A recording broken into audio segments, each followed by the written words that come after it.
Um, yeah, you can ignore this grass that is coming in my way. But yeah, I'm just here sat in a park all by myself and I'm talking in the new mic that I bought to talk to you. So that yeah, I can shift my locations, sit between nature while I reflect, and I also make you reflect.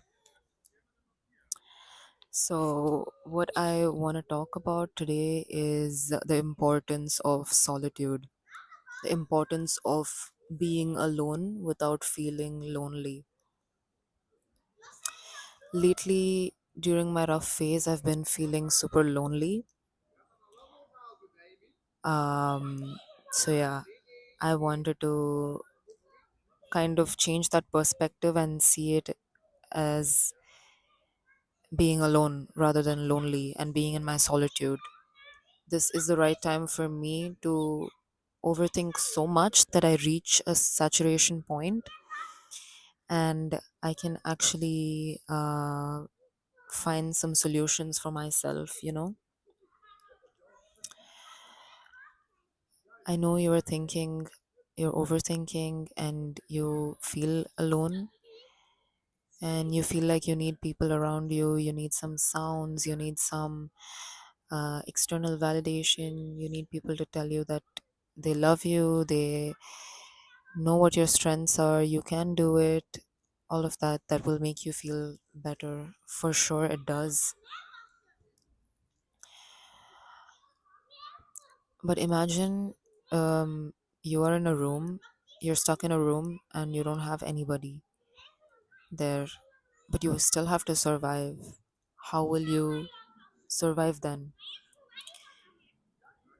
You would have to become your own friend. You cannot abandon yourself.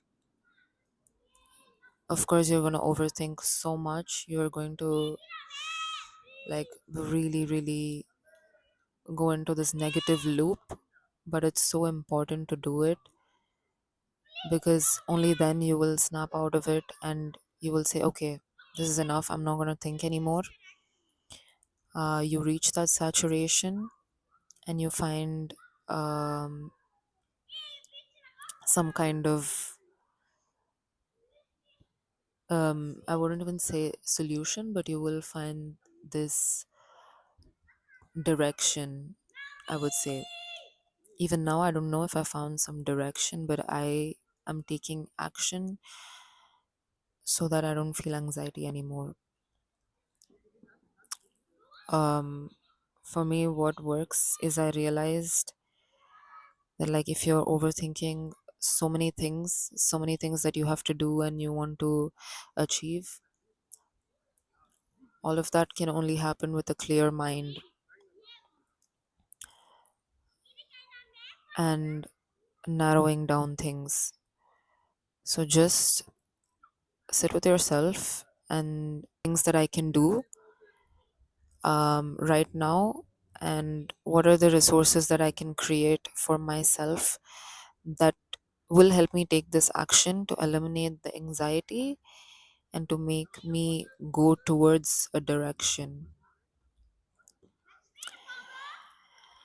And often this happens, I think, in a much better way when you are alone and when you are in solitude. Because this happened to me 2 years ago when I had an identity crisis. I didn't have my family around me. I had like people to tell me, to validate me, to show love. But at this point, I am alone.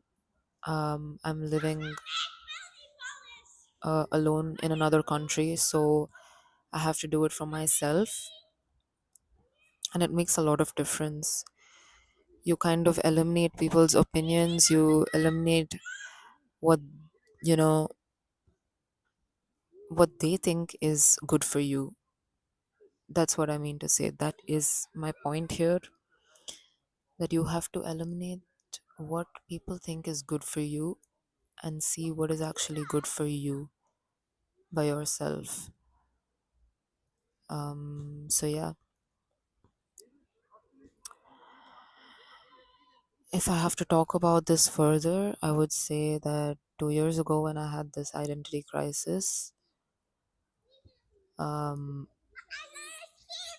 it was essentially that, like, I was really behind in life. I felt like I was very behind in life, but no, I was 23, and I was really disturbed about the fact that I spend a lot of time partying and having fun and, like, just uh, stimulating myself in, like, different ways externally, and I don't know the person I am right now.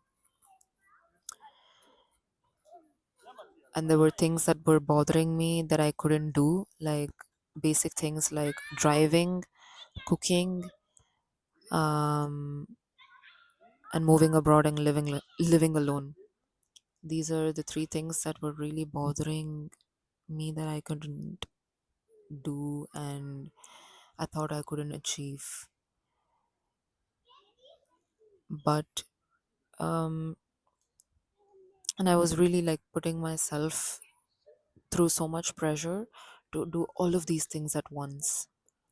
And since my mind wasn't clear, since my mind wasn't in a stable place to, like, do things, it was so chaotic. And yes, eventually all those things did end up happening. I did learn how to drive, I did start cooking, I did come abroad, live alone here, deal with really hard times all alone.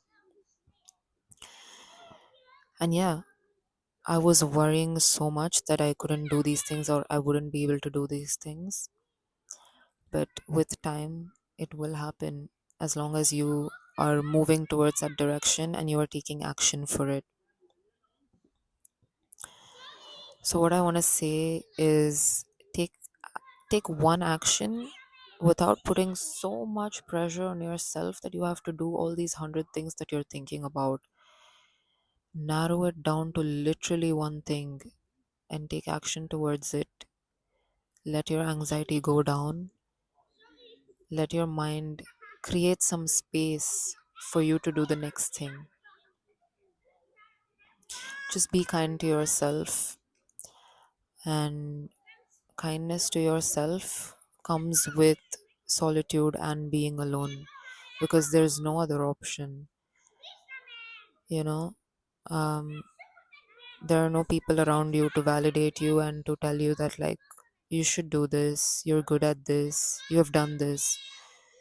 You have to tell yourself what's good about you, how much you've grown, and what you can do, eliminating everything externally. What you can do, what are the actions you can take. The clarity comes with being alone. Yes, it's hard, it feels lonely at times, but it's so important to self reflect and to find out, like, with all that chaos happening, to find out who you want to be.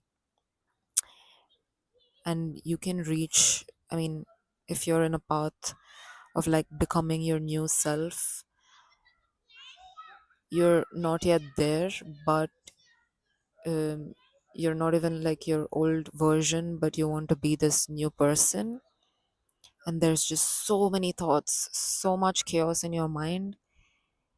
This is how you should approach it, and this is what helped me, because I'm back again here trying to figure out things that I want to do and the person I want to be. So yeah.